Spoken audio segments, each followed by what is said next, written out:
Michelle and I dropped off our daughters for their first day of school today. They were just thrumming with excitement, just beside themselves, wanting to go to school. And the reason is because they've got a school with well-trained, well-paid, enthusiastic teachers with wonderful facilities. They've got a couple of parents who, from an early age, taught them that learning was fun. As much as I love my children and know that they are the best children on earth, I also understand that that joy in learning that I see in them should be true for every child. And there's no reason why any American child on their first day of school shouldn't have that same excitement and that same opportunity. No one needs to tell me about the importance of education because I wouldn't be where I am today without it. I didn't come from wealth, I didn't come from power. My family came from relatively modest means, but they had a good education and they instilled in me a desire for a good education. And it's a consequence of being able to go to world-class schools and universities that I was able to succeed. Every child should have that same opportunity. There's no child whose opportunity should be stunted because of failing schools. So what do we need to do? First, we have to make sure that we're doing everything we can to close the achievement gap. Make sure that every child comes to school already prepared to learn. Too many of our kids are behind the day they arrive in the school system because of poverty. So they don't know their colors, they don't know their letters, they don't know their numbers, they don't have the experience of being read to. All that makes an enormous difference, and if they start behind, they're going to stay behind.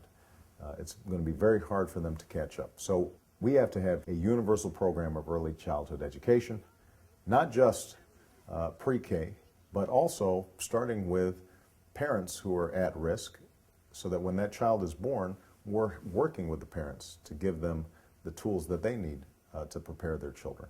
These are America's children. We have to make sure that they're performing effectively in school, in part because they're going to be the ones who are in the workforce.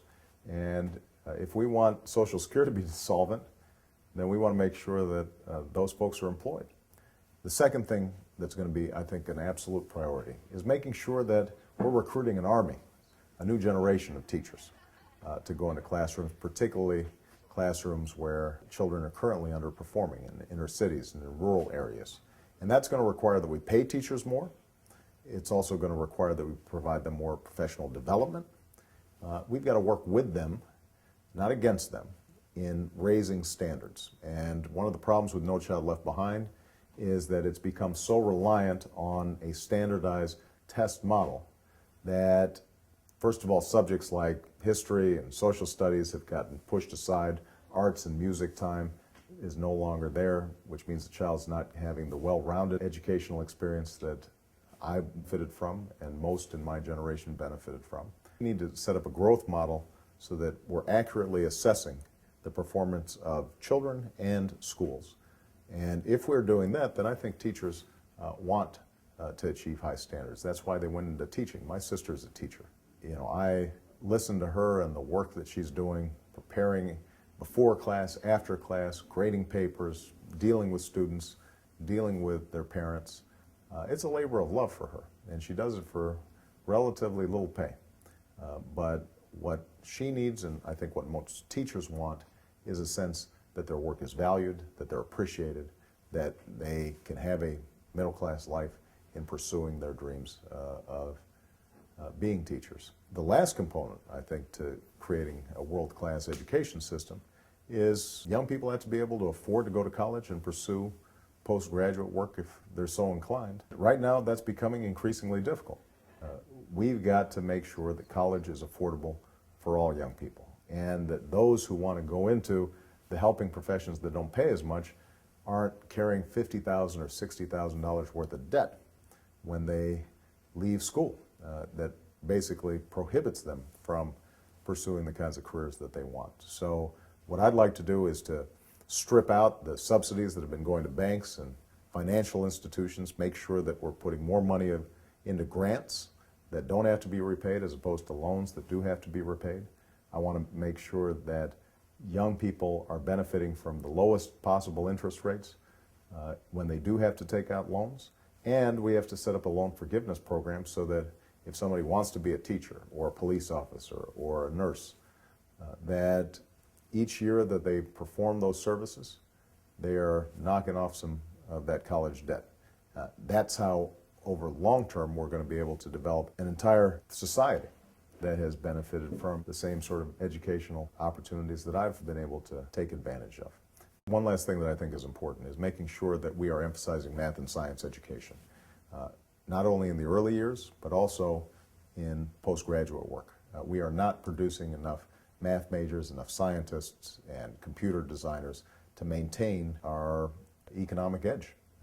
If we do all these things, I have no doubt that not only will the country as a whole benefit, but we will be true to what has always been the essential ideal and ethic of American life, which is upward mobility and opportunity, that every single child can achieve their goals. Nobody wants a society that guarantees results for every child. I think we understand that some people are going to work harder, some people are going to be extraordinarily gifted, but we want to make sure that every child has a chance to excel and find those areas of their lives that will allow them to make the most contribution to society. We're failing to do that now. I was in South Carolina in what's called the Corridor of Shame. This is an area that has the highest dropout rate in the country.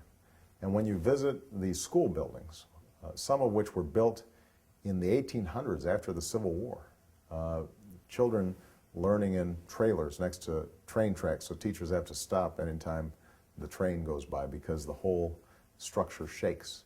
You know, teachers underpaid, so that if they're willing to drive 25 miles away, they're going to be paid a lot more than staying in this corridor.